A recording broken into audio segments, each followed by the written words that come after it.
This is Eric Ockman for Lab 2. In this lab, we have a motor where all the wires are not labeled. So in this lab, we're trying to figure out which wire is what number. So we are going to label the wires A, B, C, D, E, and F for now.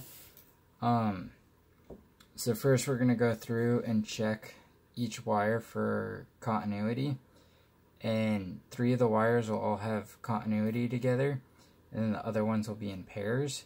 So it's going to be a set of 4 wires. So the middle set will be labeled 7, 8, and 9, and it doesn't matter which one you label. Also, during this process, check for ohms to see if there's any breaks or anything, or if it's shorting out to the motor chassis. So let's say this leg would have 10 ohms, this one will have 10 ohms, and this one will have 10 ohms, and so these will have 20 ohms.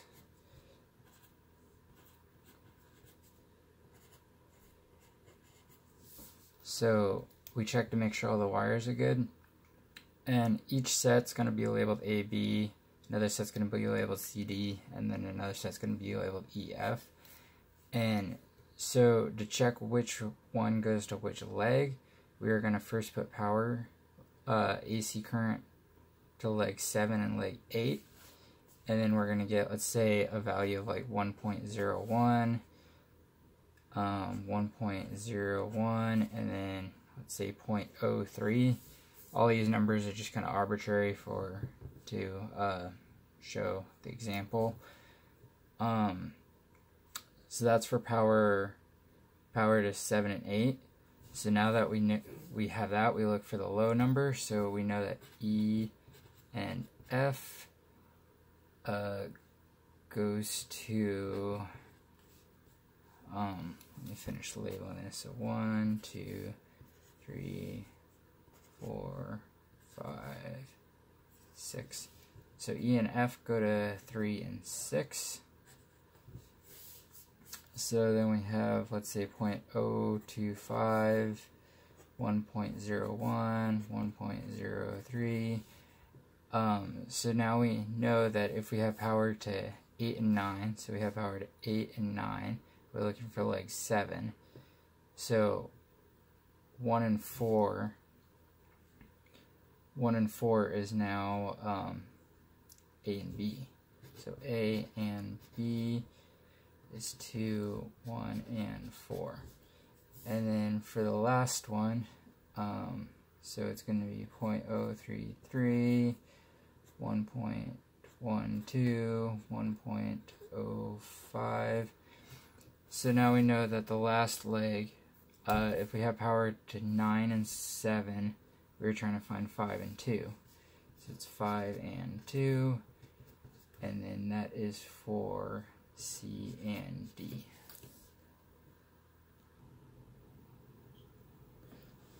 So now that we figured out which 2 wires go to which leg, we got to figure out the orientation. So which one C is, so C1 or C4, and then if D is 1 or D is 4. So we're going to jump power, or we're going to power up the 24 volts to 7 and 9 to find E and F.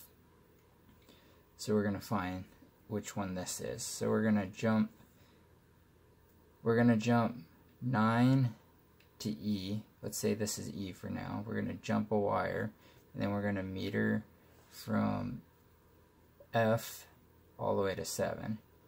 And so that value is going to be, let's say that value is 23.66, and then we're going to do the same thing, but basically we're flipping this around. So instead of jumping E to 9, we're going to jump F to 9 and then meter off of E. And so this, let's say this value is 26.99. So we know that this one's right. So since we are metering E, this is going to be E right here, and then which would make this F. So then we do the same over here, and then we get 26.92. Let's say this one's 23.5. And so since this is the right one, we know that this will be D, and then this will be C. And then we just carry it on to the last one. So 23.55, 29.82. And so this is right. So now that we know we are metering to A, this one is A, and this one is B.